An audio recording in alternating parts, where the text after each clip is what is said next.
Selamat datang. Kali ini saya bakal mengajak teman-teman saya di sini untuk berdiskusi santai mengenai kemitraan untuk mencapai pembangunan di Indonesia. Sebelumnya mari kita lihat intro berikut ini.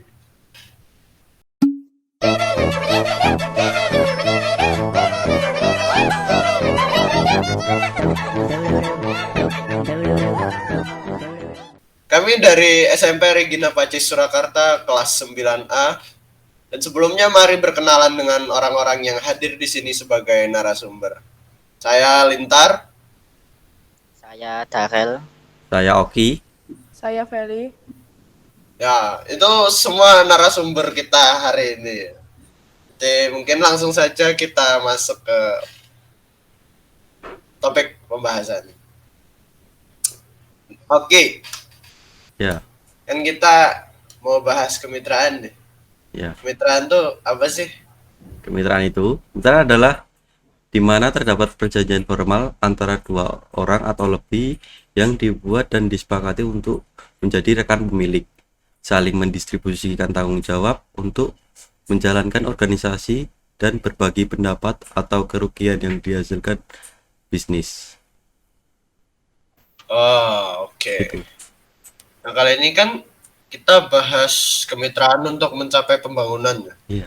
Mungkin Darel, pembangunan yang dimaksud tuh apanya? Apa sih gitu?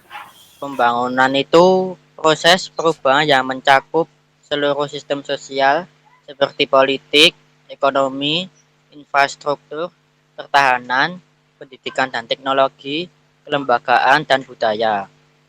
Proses mendefinisikan pembangunan sebagai transformasi ekonomi, sosial, dan budaya. Oke. Kalau dilihat pembangunan ini nggak bakal terwujud kalau nggak ada dukungan dari sekitar ya. Apa sih syarat yang diperlukan untuk kemitraan untuk pembangunan itu terwujud? Oke. Untuk mencapai suatu kemitraan pembangunan perlu syarat yang harus dipenuhi. Salah satunya adalah suatu persetujuan atau persepakatan antara dua belah pihak atau lebih untuk menjalin kemitraan, dan bukan hanya itu saja. Setiap pihak harus meredam ego untuk mewujudkan suatu kemitraan. Begitu. Ya. Saya lihat kamu paham juga ya, Lintar. Apa sih bentuk tingkat nasional atau internasional dalam mewujudkan kemitraan itu? Pembangunan. Bentuk-bentuk kegiatan kemitraan yang saya tahu untuk pembangunan yang dilakukan negara Indonesia dan beberapa negara ASEAN baru-baru ini, yaitu melakukan kegiatan kemitraan untuk pembangunan dalam memperbaiki ekonomi di masa pandemi. Kan semua orang saat ini kan kesusahan ya. ASEAN itu udah ngambil langkah cepat untuk menentukan dalam solusi persoalan bersama dengan mitranya. Salah satunya lewat KTT ASEAN Plus 3, ASEAN bersama Tiongkok, Jepang, dan Korea Selatan. Makanya Plus 3 tadi. Dan Presiden Jokowi juga telah mendorong pertumbuhan ekonomi ASEAN lewat konektivitas, barang, jasa, dan para pelaku ekonomi. Presiden Jokowi juga mendorong adanya ASEAN Travel Corridor.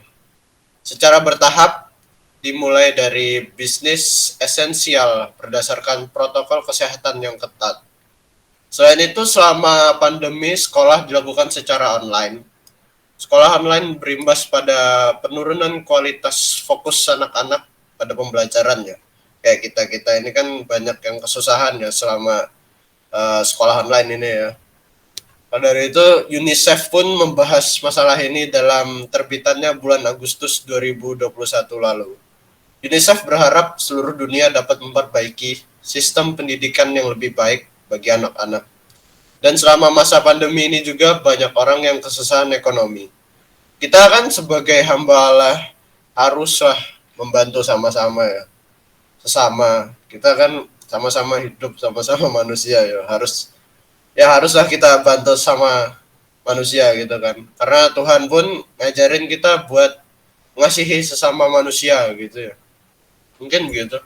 Oke, tapi apakah dari semua itu pasti ada kendala dong? Ya kan, pasti. Ya, Nah, ada. apa itu kendalanya kalau boleh tahu? Ya. Dalam hal ini masih banyak kendala yang terjadi di Indonesia.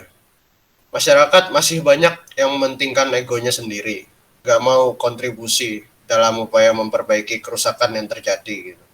Masih banyak orang yang nggak mau bantu sesama, karena ya itu tadi, mentinggi egonya sendiri-sendiri. Juga di sisi pendidikannya, infrastruktur Indonesia kan masih terbelakang.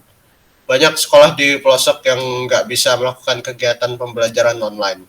Terkendala dari segi kualitas tenaga kerja dan juga sinyal internet yang masih kurang stabil.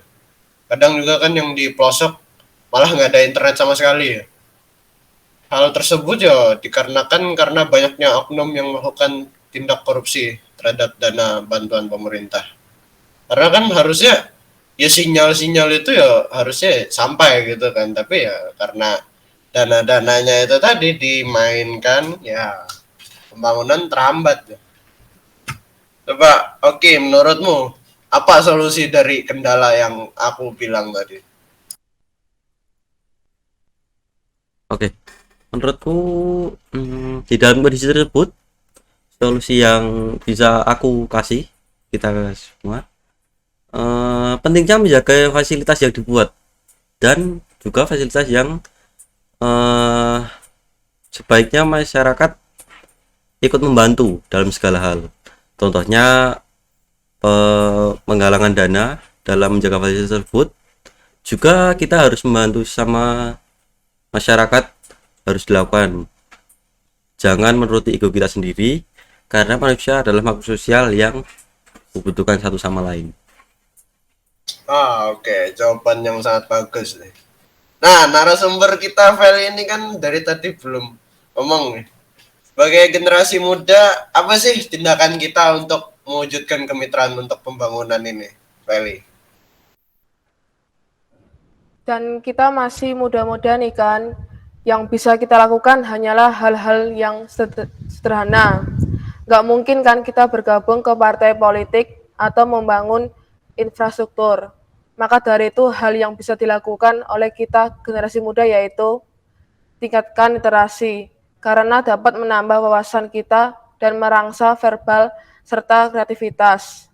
Terbuka dalam menerima berbagai pemikiran dan pengalaman baru, karena bergabung dengan organisasi maupun sosial yang membiasakan untuk menerima perbedaan pendapat.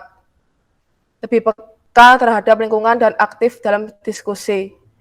Menjadi relawan, baik di bidang pendidikan maupun sosial, berarti ikut peduli demi kemanusiaan dan sesama.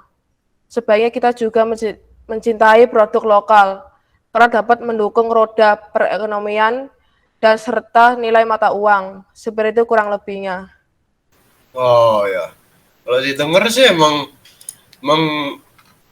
cukup sih sebagai kita generasi muda ya, Ki Darel ya. Ya, ya. Ya sudah cukup kayaknya kita berbicara singkat. Kita sudah di penghujung acara. Sudah kalian lihat diskusi kami bersama hari ini.